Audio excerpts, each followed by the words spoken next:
Le bleu ou le jaune pour vous? Allez, on va prendre le bleu. Attention. Voilà. Ça, c'est le document qu'on... Enfin, là, on ne le fait plus parce que, pour le moment, j'ai mis un peu en sommeil. Le CDIM, Centre d'information métapsychique de Bordeaux, tous les trimestres, on sortait 1000 exemplaires de ce genre de document que l'on ouvre avec le programme à l'intérieur, mois par mois, puisque c'est un trimestre, hein, les explications, le thème, l'intervenant, où ça se trouve. Et à l'arrière de ce document, qu'est-ce qu'on a? Eh bien, on a la mention de mes ouvrages, un texte qui vient des spirites, naître, mourir, renaître encore et progresser sans cesse, telle est la loi. C'est la loi spirit. Mais je pense qu'elle est valable pour tout le monde. Et puis, les éléments concernant l'éventuelle adhésion d'une nouvelle personne qui peut adhérer, par exemple, à ça.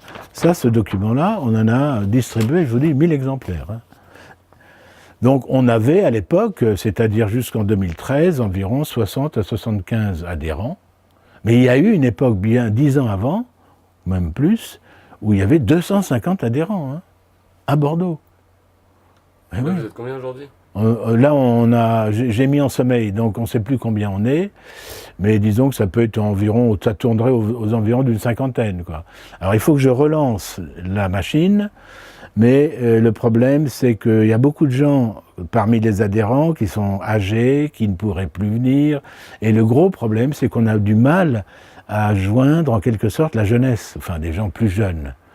Parce qu'il y a la télé, les DVD, les conférences faites par des grands organismes comme l'INRES, hein, par exemple, dont j'ai les DVD là-bas dans le salon. Or, cette association, elle a tenu 35 ans, c'est déjà pas mal. Hein. J'y ai moi-même intégré 2 thèmes nouveaux, les ovnis, qui n'y étaient pas, et l'archéologie fantastique. C'est-à-dire tout ce qui est présence des extraterrestres dans l'Antiquité, etc. Mais traditionnellement, l'association parlait de télépathie, d'hypnose, de guérisons miraculeuses, de médiumnité, ce qui sont les sujets classiques de du paranormal, quoi, si on peut dire. Hein. Et donc ça concerne le bouquin que j'ai écrit qui s'appelle « Dialogue avec les morts », qui n'est pas du tout un dialogue avec les morts, ça c'est une histoire d'éditeur. Hein.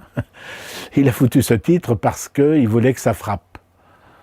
Alors le problème c'est que ça fait un peu peur au début, il faut ouvrir la couverture et voir que c'est une enquête sur l'au-delà. Donc ici vous êtes dans le sein des saints, si on peut dire, hein, parce que c'est mon univers.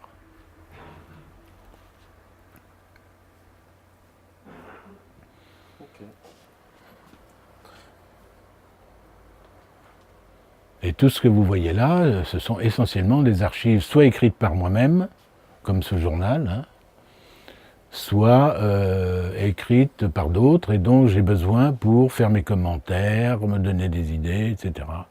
Et alors comme je suis un fan de BD, ben, vous avez remarqué ici, il y a des tas de BD, hein, surtout. Tout ça c'est de la BD, et y compris là, en haut. Alors, votre journal intime, il a vocation à être publié ? J'en ai déjà publié un petit bout. Malheureusement, je vais vous montrer qu'est-ce que ça veut. Oui, mais alors, non, il a vocation à être publié, mais sous une version qui n'est pas la version complète. Voilà, par exemple, ce sont les premières pages de mon journal intime. Alors tout ça, c'est moi qui fais. Hein. Je fais le texte, la mise en page, la couverture, tout, et je donne à un imprimeur. Mais des documents comme ça, de cette taille-là, il va y en avoir plusieurs centaines. Hein. Alors, on va grossir un peu, et il n'y a pas d'illustration dans cette version-là. Et il y a ma propre censure. Je l'explique au début. Je dis, quand je fais un avertissement, hein, c'est très important, parce que comme j'ai voyagé depuis l'âge de 2 ans, enfin je ne parle pas à 2 ans, mais disons après, eh bien il faut faire très attention à ce qu'on dit sur des personnes qui ont existé ou qui existent encore. Donc de plus, pour éviter toute accusation de diffamation, J'ai appliqué l'autocensure à la présente version de mon texte lorsque mes écrits peuvent mettre en cause une personne citée ou lui être désagréable, alors que l'original de mon journal est libre de toute censure et ne pourra être connu qu'après ma mort. Voilà.